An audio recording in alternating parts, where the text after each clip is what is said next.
Certains individus qui ont subi des accidents et qui pratiquent régulièrement les techniques du PMC6 voient leur corps se réadapter. Ils travaillent sur la prise de conscience du plan vital, ce qui entraîne automatiquement ces changements. Lorsque leur fonctionnement est optimal et qu'ils perçoivent l'énergie vitale, ils ne vieillissent plus mais rajeunissent, se stabilisent à l'âge désiré et ont la forme corporelle dont ils ont besoin. Ceci est vécu par certaines personnes du PMC6. Grâce à l'énergie vitale personnalisée, le corps physique se déconnecte des caractéristiques génétiques de la lignée familiale, ce qui entraîne une mutation. La 6e race aracène est une race neuronique et non cutanée. Le centre de l'universalité joue un rôle dans la génération de cette 6e race racine, mais il n'est pas le seul foyer organisé à l'échelle planétaire. Il y a actuellement 3 personnes en contact avec l'énergie supramentale, tout au Québec, et 2 autres personnages historiques connus. Il faut également mentionner d'autres organismes qui tentent de copier la structure du centre et pourront éventuellement former des choses similaires. Dans ce texte, l'auteur aborde différents sujets tels que le développement de l'homme nouveau, l'énergie vitale, la télépathie et la puissance de la foi. Il explique que l'énergie vitale est régie par des forces supérieures et que l'énergie astrale collective peut la commander. Il mentionne également le manque de mots dans le langage ancien et souligne l'importance de la puissance de la foi pour accomplir des miracles. L'auteur évoque également le rôle de l'interpréteur actionnel dans la télépathie et la télékinésie. Enfin, il mentionne que les personnes participant au centre PMC devraient atteindre le contact avec leur ajusteur de pensée après 2 ans et demi de pratique. La télépathie est un phénomène qui permet à un individu d'avoir accès aux pensées, émotions et vibrations d'une autre personne sans que celle-ci ne le sache. Cela se fait par le biais d'un mécanisme chimio-électrique qui se crée lors de la pensée et qui est transmis via des ondes éthériques. Lorsqu'une personne est connectée mentalement à une autre, elle peut partager ses pensées instantanément, sans qu'il y ait de dominance ou de hiérarchie entre elles. Cependant, pour que la télépathie se produise, il est nécessaire que les individus soient en contact mental télépathique, mais également en contact mental supramental pour accéder à l'énergie des autres personnes. La télépathie mentale est le résultat d'un contact entre les ajusteurs de pensée et nécessite une anégoïsation suffisante, ainsi qu'un contrôle de ces ajusteurs pour que la télépathie puisse être activée. La volonté évoquée quant à elle, est celle qui se manifeste lorsque les événements nous poussent à agir et à nous adapter. Elle peut être de nature intellectuelle ou mentale en fonction de notre niveau d'évolution. L'évolution maximale d'une personne peut être atteinte lorsque son mental est énergisé et qu'elle est en contact avec l'ajusteur de pensée. Lorsque le mental est suffisamment avancé, il peut puiser de l'énergie des plans éthériques supramentales et planétaires. Cela permet à la personne de rester mentalement actif même si son corps physique est épuisé. Cependant, si l'ego est présent, il absorbera l'énergie vitale et l'individu ressentira alors la douleur physique. Une personne intégrée et évoluée peut même être capable de régénérer ses membres coupés. Il est important de noter que les événements idiots ne peuvent pas être attirés par une personne mentale évoluée, mais ils peuvent encore être rencontrés dans le monde environnant. Cependant, une personne sans ego ne sera pas affectée par ces événements. Pour contrôler l'interprète rationnel, la personne doit être égoïste, sauf dans certains cas où des mécanismes génétiques créent des conflits neuroniques. Dans ces cas, l'interprète actionnel peut bouger les choses involontairement. Des cercles et des études sur les personnes qui s'y trouvent est involontaire et non volontairement choisie. Par exemple, Ernesto Guevara et d'autres personnes sont étudiées mais cela n'est pas intentionnel de leur part. Parler des mots et de leur impact sur la parole est également intéressant, notamment dans le cas d'une personne africaine qui ne parle pas français et qui ne peut pas exprimer pleinement l'énergie. Cependant, il est souligné que dans certaines régions d'Afrique, comme près du Kilimandjaro, cela ne se pose pas car les locuteurs ont un vocabulaire plus limité. La question de savoir si observer est plus que penser, plus que l'ego, donc plus que le mental est abordée. Observer est un acte mental, mais il y a un stade où l'humain peut observer sans en être conscient, en étant conscient de tout ce qui est observé. Cela lui permet de se libérer des mécanismes de manipulation émotionnelle. L'utilisation de cette capacité d'observation dépend de l'énergie vitale et de ses sens vitaux. La musique est également abordée et il est dit que l'homme nouveau n'écoutera pas de musique car celle-ci est un moyen de manipulation astrale sur l'humain. En ce qui concerne les pieds froids au coucher, cela peut être dû à un manque de circulation sanguine, à une stagnation sanguine ou à une circulation excessive d'énergie yin au niveau des pieds. Pour accumuler et ne pas perdre l'énergie vitale, il est important de prendre conscience des mécanismes énergétiques qui régissent notre corps. L'énergie yin étant associée au froid, il est fréquent que certaines personnes aient les pieds froids le soir ou la nuit. Pour remédier à cela, il est possible de réchauffer ses pieds en les collant à quelqu'un de chaud, mais cela ne résoudra pas le problème sous-jacent lié à l'énergie yin. Dans le cadre de la pratique du PMC, processus de matérialisation du corps, il est essentiel d'accumuler suffisamment d'énergie vitale au niveau du cerveau pour faciliter la connexion avec l'ajusteur de pensée et éviter une surcharge énergétique qui pourrait endommager les cellules cérébrales. Des techniques telles que le comptage des géométries ou le balayage cérébral peuvent être utilisées pour renforcer cette énergie mentale. En atteignant le niveau PMC 6, chaque individu sait comment accumuler et conserver l'énergie vitale. À travers la pratique du PMC, le corps physique peut se rajeunir, les maladies peuvent disparaître, le système digestif demande moins d'aliments, le système nerveux se fatigue moins et le corps mental peut être suffisamment énergisé pour entrer en contact avec le plan supramental.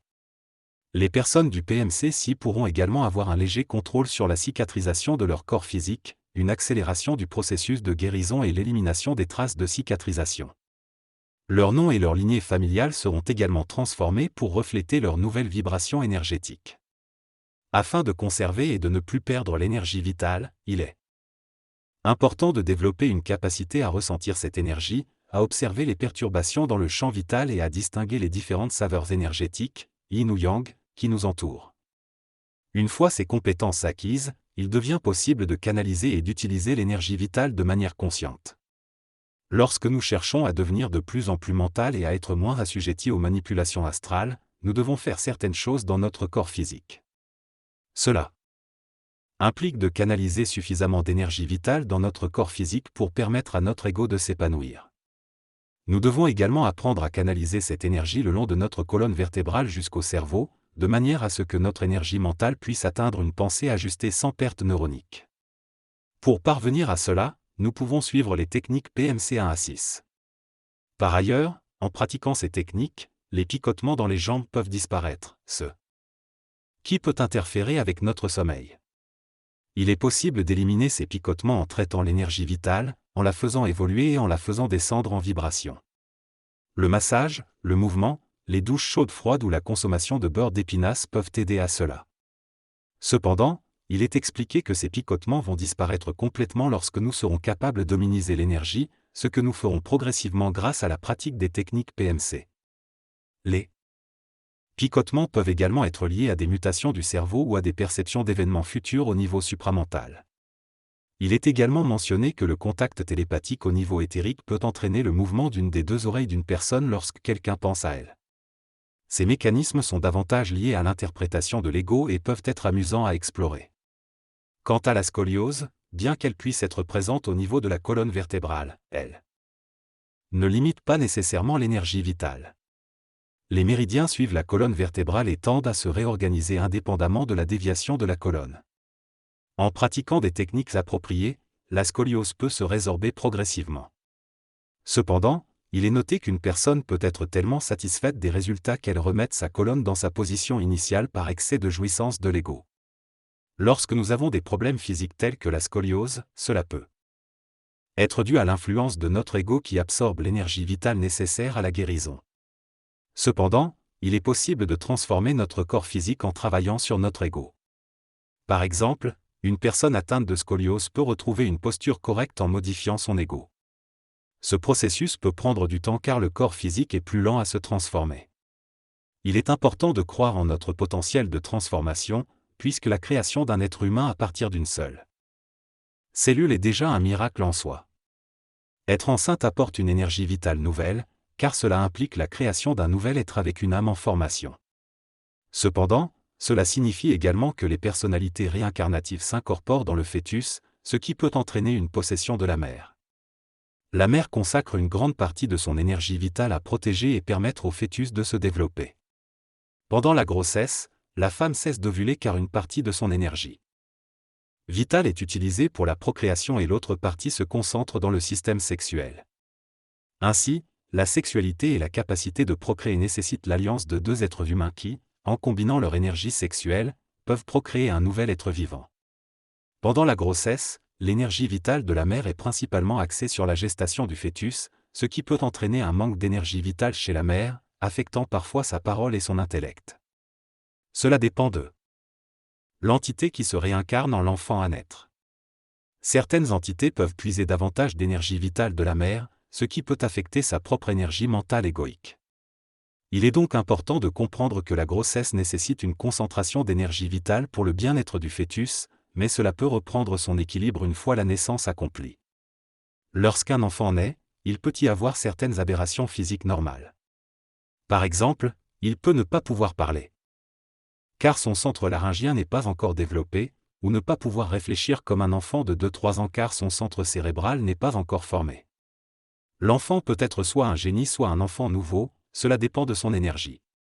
Si la mère ne parvient pas à être suffisamment ajustée dans son intelligence pour nourrir le fœtus, elle peut ressentir une perte d'énergie et être plus manipulable. Elle peut même souffrir de dépression post-partum. Cependant, il est possible de trouver des techniques et des mécanismes pour aller chercher de l'énergie au niveau du plan supramental et nourrir le bébé, plutôt que de voir son propre énergie mentale être utilisée. Il est important de comprendre que si la mère n'a pas suffisamment d'énergie mentale pour nourrir le fœtus, cela peut entraîner une fausse couche, mais cela ne causera pas de souffrance à l'entité réincarnative. Celle-ci pourra simplement se réessayer plus tard avec la même mère. Une mère évolutive ne mourra pas en donnant naissance à son enfant, mais si elle n'est pas suffisamment vibratoire au niveau mental ou si l'enfant est une réincarnation individuelle, elle peut se sentir déprimée et épuisée. Dans ce cas, il est nécessaire d'augmenter son énergie mentale car c'est ce dont le bébé a besoin. Sinon, l'enfant devra être annulé. Tous les plans sont régis par une mécanique de conséquentialité, appelée la loi du karma. L'ego tente de régir les autres plans selon sa propre conséquentialité.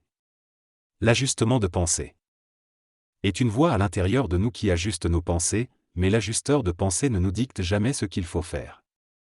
Il ne faut pas confondre cela avec notre double, qui est une entité qui est en harmonie avec nous et nous apporte de l'aide dans notre développement spirituel. La personne qui utilise la manipulation au lieu de la pensée ajustée essaie de vous influencer plutôt que de simplement ajuster vos pensées. L'ajusteur de pensée ne suggère pas, il ajuste simplement vos pensées existantes. Il n'enseigne pas non plus, mais il peut aider à ajuster votre mental et votre façon de penser. L'ajusteur de pensée est créé par le contact entre l'énergie mentale et supramentale, et il contribue à la formation du double éthérique qui contient votre évolution vibratoire. La parole est utilisée pour exprimer l'énergie vitale, mais il est important de l'ajuster correctement afin qu'elle soit constructive. En PMC 3, on apprend à ajuster la parole en écoutant comment les autres parlent, et en les ajustant lorsque cela est nécessaire. La parole est donc un outil pour exprimer l'énergie vitale de manière contrôlée.